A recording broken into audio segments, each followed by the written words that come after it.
The protest against the World Agriculture Forum here in St. Louis isn't scheduled until Sunday, but already things are heating up. Police have already arrested several would-be protesters, and the demonstrators are crying foul. There are a lot of discrepancies in each side of the story, and I think there are a lot of lies and half-truths being told. The places were raided after they got complaints that people had moved into abandoned buildings, were violating occupancy permits. Still up in the air. I don't know what's going to happen. They have one more witness that they have, and it seems like there'll be some more closing remarks after that. So it's just so up to the judge how he wants to interpret the law. So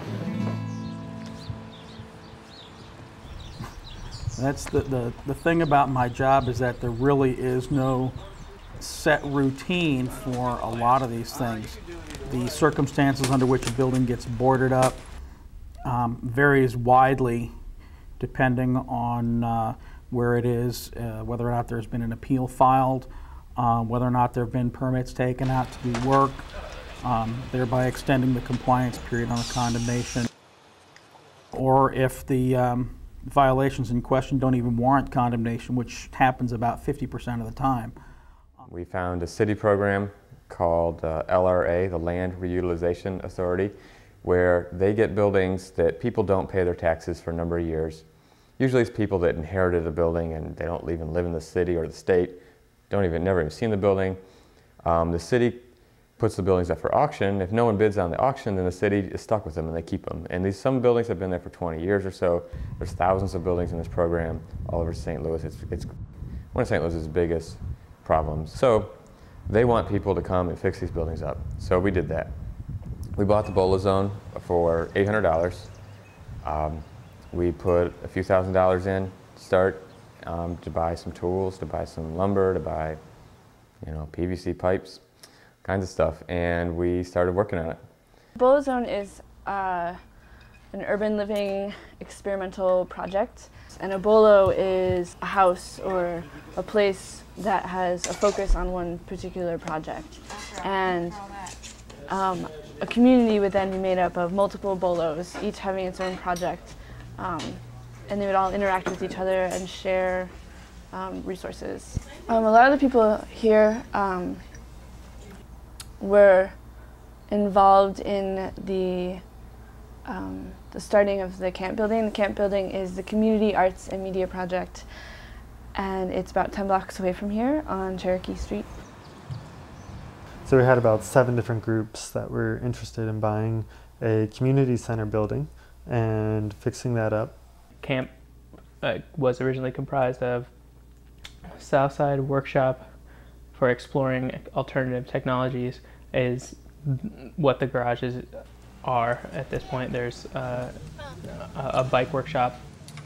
The Green Party of St. Louis, the Gateway Greens, currently they have a rehabbed office on the 2nd floor. The Confluence, which is a radical independent newspaper. Where is it? And the Independent Media Center. And I committed to living in that space for a year, doing a lot of rehab, and felt really committed, felt really excited about this community center idea. The World Agricultural Forum provides the world's only neutral and inclusive forum. It bills itself as an international forum designed to help better feed and clothe all people. We're not a tool of anyone. But this countergroup, the Biodevastation Conference, believes the World Agricultural Forum is a tool of multinational corporations like Monsanto determined to ram genetic engineering of crops down the throats of the entire world.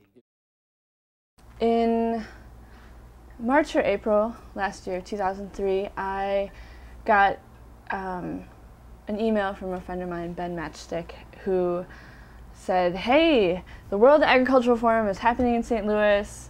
I'm part of a bicycle circus that's going to get together and start in St. Louis, be there for the World Agricultural Forum, and then caravan across the Corn Belt," as they said, to Washington, D.C. for another biotech conference. Someone asked if they could host, or if we could host worldagforum.com, which was the organizing tool for the anti-World Ag Forum conversions. The Bolo Zone was acting as a hub and housing for some members of the bicycle circus. And the bicycle circus also was practicing and building bikes over at the camp building, and some people were staying there. So we had put that up on the website of the Independent Media Center. And there was some slightly incendiary language on the website that was put up that was like, food fight, meet us in St. Louis for, you know, the next confrontation between corporate agriculture and the people. And the political climate at the time was pretty unfriendly. The city police were kind of in an uproar and they'd issue several statements. It was just obviously trying to drive fear into people, into making them think something really awful was going to happen. The protest will take place in this park Sunday because across the street, the Hyatt Regency, that's where the World Agricultural Forum convention will take place. And buildings in the area are being secured. Take a look down there. You'll see the side of the post office. They've got their windows boarded up. And here's why. Take a look at this video. Police want to make sure what happened at the World Trade Organization meeting in Seattle a few years ago does not happen here. And the officers seemed to have been told that we were dangerous somehow and they were looking for weapons. We're not sure who was told what and where these lies came from. It has been printed in the newspapers, though, that the Seattle Police Department or some representative from them came to St. Louis, met with the St. Louis Police Department, and shared with them information about what had happened in Seattle and warned them that hordes of violent protesters will descend upon St. Louis and, you know, cause riots and tear up the whole city.